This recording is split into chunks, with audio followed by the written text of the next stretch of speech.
అందరికీ వందనాలు. Vision cutie fellowship YouTube ఛానల్ను వీక్షిస్తున్న మీ అందరికీ స్వాగతం. మీరందరూ బాగున్నారు కదండి. మనము మొదటి దినవృత్తాంతముల నుంచి ధ్యానాలు చేసుకుంటున్నాం. నేడు మన ధ్యానం కోసం ఏర్పాటు చేసుకున్న వాక్య భాగం ఏమనగా మొదటి దినవృత్తాంతములు 27వ అధ్యాయము 1 నుంచి 34 వచనాలు. దయచేసి ఈరోజు చాలా పెద్ద వాక్యం.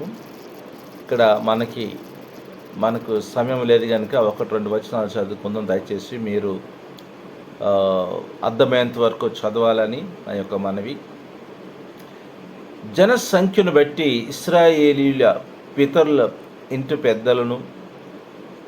ఇంటి పెద్దలు సహస్రాధిపతులు శతాధిపతులు అని వారి లెక్కను గూర్చినది, అనగా ఏర్పాటైన వంతుల విషయంలో ఏటేటా నెలవంతున రాజునకు సేవ చేసిన వారిని గూర్చినది. వీరి సంఖ్య 24,000. మొదటి నెలను మొదటి భాగము మీద అబ్దీయేలు కుమారుడైన యాషేబాము అధిపతిగా ఉండెను. వాని భాగములో 24,000 మంది ఉండెరు. చదివిన వాక్యమును బట్టి మనము ఏర్పాటు చేసుకున్న అంశం ఏమనగా దేవుని రాజ్య నిర్వాహకులు అనే అంశాన్ని ఏర్పాటు చేసుకున్నాం. ఈ వాక్య భాగము బాగా చదివిన తర్వాత మనం సారాంశాన్ని రాసుకోవాలి.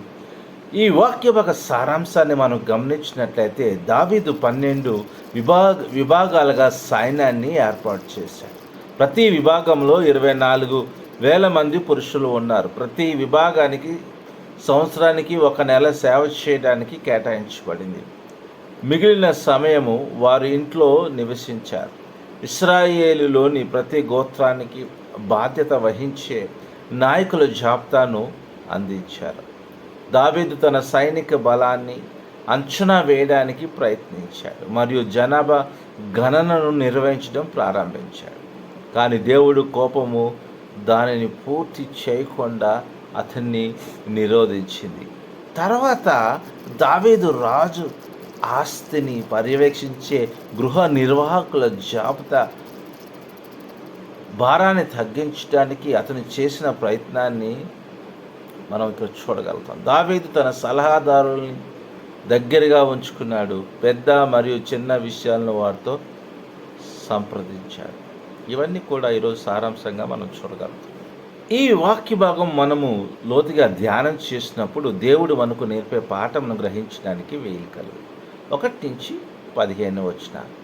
కుటుంబం వారిగా 12 విభాగాలుగా విభజించబడిన సైన్యము దేశము యొక్క నిలుబడే స్థిరమైన సైన్యంగా వారు పనిచేసినట్లుగా మనం చూస్తాం. ప్రతి విభాగం 1 నెల పాటు విధుల్లో ఉండేవారు కదండి. వారు దేశం గురించి ఆలోచన చేశారు. ఈ వ్యవస్థ దేశానికి క్రమాన్ని మరియు స్థిరత్వాన్ని తీసుకొచ్చినట్లుగా మనం చూడగలుగుతాం. మరియు వ్యక్తులు ఎప్పుడు సేవ చేయడానికి పిలువబడతారో తెలుసుకొని ముందస్తు ప్రణాళిక వేసుకోవడానికి వీలు కల్పిస్తుంది. సురక్షితమైన, క్రమబద్ధమైన మరియు బలమైన సమాజాన్ని పెంపొందించడానికి మన సంఘము ఏ భద్రతా చర్యలను ఏర్పాటు చేస్తుంది. ఈరోజు మనం చూసినట్లయితే సైన్యము లేదా వారు దేశాన్ని రక్షించడానికి వారు ఎంతో ప్రయాసపడ్డారు. మన సంఘాన్ని కాపాడడానికి, బలమైన సమాజాన్ని కట్టుకోవడానికి మనము ఎలాంటి చర్యలు తీసుకుంటున్నాం? సంఘాన్ని బలంగా కట్టాలంటే కొన్ని బలమైన మార్పులు ఉన్నాయి. ఆనాడు దావీదు తన దేశాన్ని, తన ప్రజలను కట్టడానికి ఎన్నో మార్పులు చేశాడు. కనుక ఈరోజు ఆలోచన చేద్దాం. ఇంకా ఈ వాక్య భాగాన్ని లోతుగా ధ్యానం చేసినప్పుడు 25-34 వచనాలు. దావీదు సమర్థులైన మరియు విశ్వసనీయ యోగ్యమైన అధికారులను తగిన స్థానాలకు నియమించాడు. ఒక నిర్దిష్ట రంగంలో వారి నైపుణ్యాన్ని గుర్తించినప్పుడు అన్యులను కూడా నియమించాడు. జాతీయ వ్యవహారాలను చర్చించడానికి మరియు మార్గనిర్దేశం చేయడానికి అతను జ్ఞానులతో కూడా తనను తాను కలుపుకున్నాడు. జ్ఞానము మరియు మార్గదర్శకత్వము కొరకు మనం సంప్రదించగల విశ్వసనీయ వ్యక్తులు మన చుట్టూ ఉండటము ఒక ప్రాముఖ్యత మనం మర్చిపోకూడదు కదండి. మన చుట్టూ ఉన్నవారు నమ్మకమైన వారు అయితే వారి ఆలోచన వారితో సంప్రదింపులు చేయడం మంచిది. ఎందుకంటే అది మన భవిష్యత్తుకి, సంఘానికి, సమాజానికి ఎంతో ఆశీర్వాదం. కనుక ఈరోజు అలాంటి వారు ఉంటే అలాంటి వారితో సంప్రదించండి, మాట్లాడండి. అవి మనకు ఉపయోగకరం, మేలుకరం, ఆశీర్వదకరం కదండి. లేకపోతే మనం కోల్పోతాం చాలా విషయం. ఆలోచించేద్దాం, ప్రార్థన చేసుకుందాం. ప్రభా, మీ నామానికి వందనాలు. మాతో చక్కని విషయాలు మాట్లాడాలి. అవునైనా నమ్మకమైన వారితో మాట్లాడాలి, చర్చించాలి. మాకు గుర్తు చేసి దాన్ని బట్టి నీకు వాక్య పెట్టిన ప్రతి బట్టిన దీవించి ఆశ్రయించమని యేసుక్రీస్తునామములో పనిచేసి పెట్టుకుంటున్నాను తండ్రి. ఆమేన్.